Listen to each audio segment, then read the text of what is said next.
ओंकार ब्रह्मा उत्पत्ति, ओंकार किया जिनिचिता, ओंकार सैल जुग भय, ओंकार बैदा निरामय, ओंकार शब्द उधारे, ओंकार गुरुमुखि तारे, उनमा अखारा सुनहु बिचारू, उनमा आखरू त्रिभुवना सारू।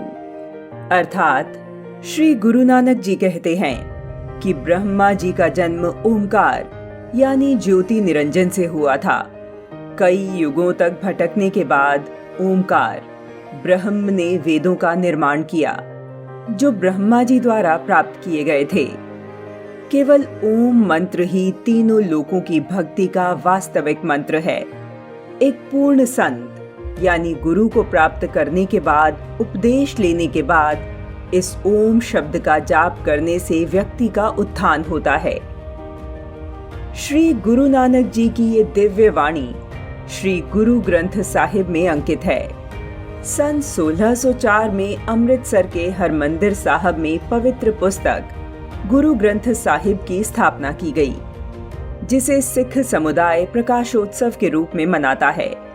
बहुत ही कम लोग जानते होंगे कि गुरु ग्रंथ साहिब के नाम से प्रसिद्ध सिख समुदाय की पवित्र पुस्तक को पहले आदि ग्रंथ और पोथी साहिब भी कहते थे।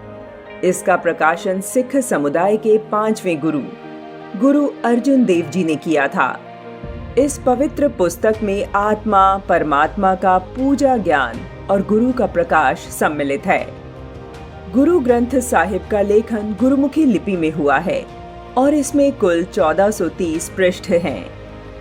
गुरु ग्रंथ साहिब में सिखों के प्रथम 5 गुरुओं के अतिरिक्त उनके 9वें गुरु और 12वीं सदी से लेकर 17वीं सदी तक भारत के हर कोने में रची गई 15 संत बानी सम्मिलित हैं। इसीलिए गुरु ग्रंथ साहिब को संत भाषा भी कहते हैं। श्री गुरु ग्रंथ साहिब संपूर्ण भारत को सांस्कृतिक और भौगोलिक रूप से एक सूत्र में पिरोने की अपनी प्राचीन परंपरा का भी पोषण करते हैं। सिख समुदाय के 10वें और आखिरी गुरु गोविंद सिंह जी के अनुसार आज्ञा पई अकाल दी तबे चलायो पंथ, सब सिखन को हुक्म है गुरु मान्यो ग्रंथ। अर्थात परमपिता परमेश्वर की आज्ञा से इस नए पंथ को चलाया गया और इस पथ पर चलने वाले सभी शिष्यों को श्री गुरु ग्रंथ साहिब जी को गुरु स्वीकार करने का आदेश दिया गया। श्री गुरु ग्रंथ साहिब में परमात्मा की स्तुति करने के लिए राम, रामा और राम राजे का उल्लेख 2533 बार मिलता है। श्री गुरु नानक देव जी, 5वें गुरु अर्जुन देव जी और 9वें गुरु हिंद दी चादर गुरु तेग बहादुर जी ने इसका उपयोग किया है। इसके साथ ही हरि, जो हिंदू शास्त्रों में भगवान विष्णु का नाम है, उसका श्री गुरु ग्रंथ साहिब जी में 8344 बार भगवान शब्द के रूप में उपयोग किया गया है।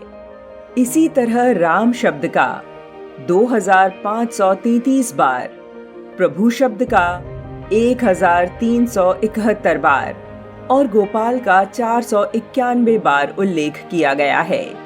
गुरु नानक देव जी के संपूर्ण जीवन पर हम प्रकाश डालें तो हम पाते हैं कि उनका जीवन एक दार्शनिक, समाज सुधारक, चिंतक और कवि के रूप में था। उन्होंने समानता और भाईचारे पर आधारित समाज तथा महिलाओं के सम्मान पर विशेष जोर दिया।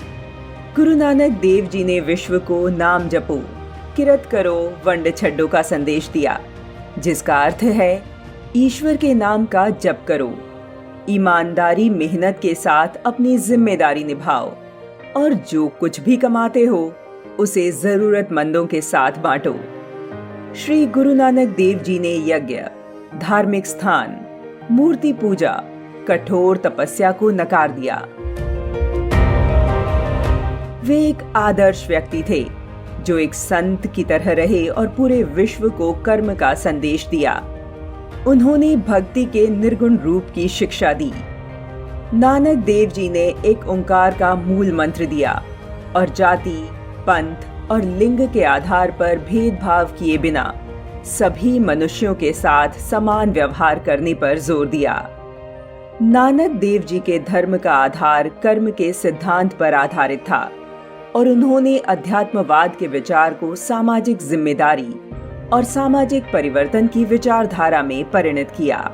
नानक देव जी ने दशवंध की अवधारणा अर्थात जरूरतमंद व्यक्तियों को अपनी कमाई का 10वां हिस्सा दान करने की बात कही। भारतीय दर्शन के अनुसार एक गुरु वह है जो रोशनी अर्थात ज्ञान प्रदान करता है, संदेह को दूर करता है और सही रास्ता दिखाता है। इस संदर्भ में गुरु नानक देव जी के विचार दुनिया भर में शांति, समानता और समृद्धि को बढ़ावा देते हैं।